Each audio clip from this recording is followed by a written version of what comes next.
Salut! Aujourd'hui, on va parler compost. Alors, j'espère que vous avez regardé dans la description le petit lien que je vous avais montré pour voir ce que c'est un ver de terre et toutes ces bactéries. C'est ça le début qu'il faut regarder, c'est là que vous allez comprendre ce que je vais vous expliquer maintenant. Alors, un compost, on nous dit c'est magnifique, c'est pas magnifique, machin, bidule. Est-ce que ça nourrit les vers de terre? Est-ce que ça nourrit ça? Alors, je vais vous expliquer déjà qu'un compost, ça se fait comment? Le plus simplement, c'est-à-dire que comme nous, on fait sur un potager sur sol vivant, et bien tout simplement, on retire le paillage et on met nos détritus, c'est-à-dire nos détritus entre parenthèses, nos fans de trucs, nos fans de carottes, nos épluchures, tout ça, on le pose directement dessus. Pourquoi? Parce que quand vous faites un tas complètement, hein, je vais vous montrer sur le tableau tout simplement, quand vous faites un tas de compost, hein, alors on va dire le sol est là, hein, on va dire vous avez le sol qui est ici, et là vous empilez. Vous empilez tous les détritus, donc à fur et à mesure, ça fait quelque chose au bout d'un certain temps. Hein, c'est quand même pour avoir beaucoup de terreau, hein, alors pas de compost fin, on va dire. On va pas dire terreau parce que le terreau c'est encore autre chose, c'est un mélange d'autre chose. Mais un compost fin, il faut déjà presque une bonne année à peu près, hein, pour que c'est vraiment fin. Et puis après, faut le tamiser, il faut les choses comme ça.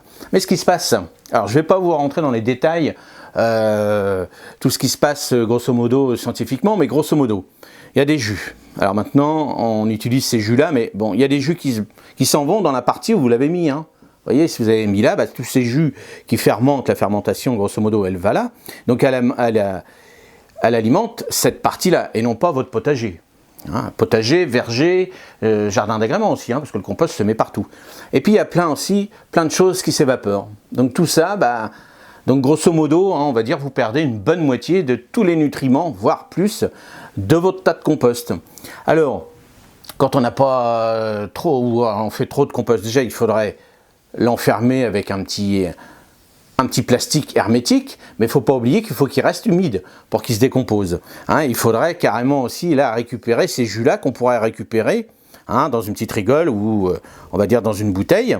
Hein, on récupère ces jus-là et là on pourrait les mettre sur notre potager. Mais c'est pour ça que le plus simple, comme je viens de vous dire, c'est que le plus simple, c'est de mettre directement les épluchures, les choses comme ça, directement au pied. Alors, bien sûr, les épluchures du végétaux, hein, des végétaux plutôt.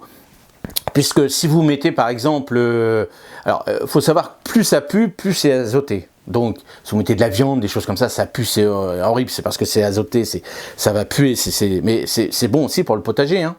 Mais bon, on évite, parce que si on est dans une petite surface et on a des voisins, si ça pue énormément, on dérange les voisins et c'est normal qu'il ne faut pas le faire. Donc, évitez, c'est pour ça comme le fumier, tout ça, ça sent parce qu'il y a des déjections d'animaux dedans, et puis évidemment, ça pue parce que ça fermente, ça fait de l'azote, ça fait même plus loin après, hein, des nitrates, des nitrites, des choses comme ça, mais vous voyez, plus ça pue, plus c'est azoté. Donc, il faut éviter justement que ça sente mauvais. Donc, le fait qu'on mette sous le paillage, hein, si vous avez par exemple, si vous avez des litières de lapin ou des choses comme ça dans votre maison ou autre, vous mettez ça sous le paillage, vous remettez ça et les odeurs vont rester en dessous, ils vont rentrer dedans et tout doucement cette matière, ça va profiter à qui? Parce qu'il ne faut pas croire que les bactéries et surtout les vers de terre, eux, vont manger du compost. Ils s'en fichent du compost. Ce qu'ils veulent, eux, c'est des végétaux. C'est pas ça. Le compost, pour eux, grosso modo, entre parenthèses, c'est de la merde qu'ils veulent pas. Hein, ça, c'est déjà fait. Donc, ils se disent, grosso modo, j'en veux pas. C'est pas la peine, c'est déjà fait. Donc, je les laisse aux autres. Donc, ce qu'ils veulent, eux, les vers de terre, c'est manger des végétaux, plus ou moins en décomposition, plus ou moins qui commencent, mais qui sont pas pourris, qui sont pas déjà... Le travail est déjà pas fait. Donc, automatiquement, ils vont le faire. C'est à eux de faire ce travail-là. Et tout en faisant ce travail-là, ils vont les manger. C'est pour ça que je vous ai montré cette petite vidéo, pour bien comprendre ce système-là. Ils mangent les végétaux, ils les redescendent. Donc dans leur galerie, ils font pipi. Après, ils remettent, ils font le caca. Le caca, alors, un peu compliqué parce qu'il y a des moments quand ils gardent un peu à manger, ils vont remanger, ils vont remettre dans les galeries. Donc, mais tout ça, dans ces galeries-là, il y a de l'urine qui est dedans. Donc automatiquement, les tiges des plantes, eux, ils vont aller se nourrir tout ça. Donc, c'est eux qui vont aller manger tout ça grâce aux vers de terre et grâce aux bactéries. C'est pour ça que si vous mettez ça dans un coin et que vous rapportez le compost qui est déjà fini, vous allez pouvoir faire des belles semis dedans, des choses comme ça. Mais contrairement à nourrir le sol avec du compost, très peu. très peu, parce que si ça fait déjà 1 an qu'il est là, mais il n'y a pratiquement plus rien dedans, donc il va très peu nourrir votre terrain. Donc il va nourrir un petit peu, mais très peu. Si vous mettez directement comme ça sur le sol, c'est là la meilleure solution. La meilleure solution pour éviter que ça sente, c'est le paillage dessus.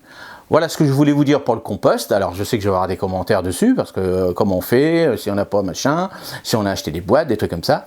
Si vous faites le potager sur sol vivant, c'est la meilleure solution de mettre directement dessus. Voilà, je le répète, mais c'est la meilleure solution.